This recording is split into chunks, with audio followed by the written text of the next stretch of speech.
Je vais d'abord définir ce que la prière n'est pas et ce qu'est la prière. Tout d'abord, je m'en vais vous dire ce que la prière n'est pas.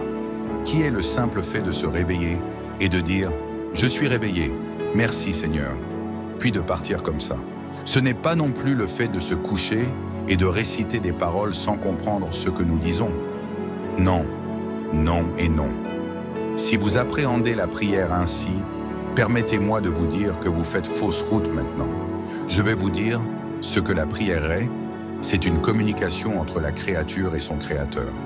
C'est un lien de communion établi qui permet à la créature de converser avec son créateur pour plusieurs choses, notamment pour exprimer ses besoins.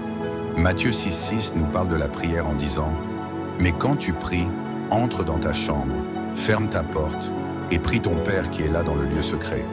Et ton Père qui voit dans le secret te le rendra. » Je dirais que la prière, c'est la rencontre entre le besoin terrestre et la provision céleste.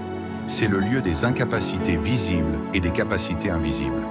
Dans 1 Roi 18, 25-41, Élie était face au prophète de Baal. Il invoqua le feu, et le feu de l'Éternel tomba. Il consuma l'holocauste, le bois, les pierres et la terre, et il absorba même l'eau qui était dans le fossé.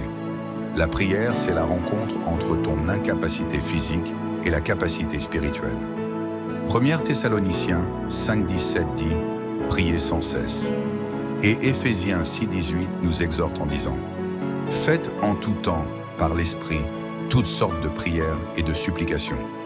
Veillez à cela avec une entière persévérance et priez pour tous les saints. » Je tiens à vous dire qu'il existe plusieurs types de prières.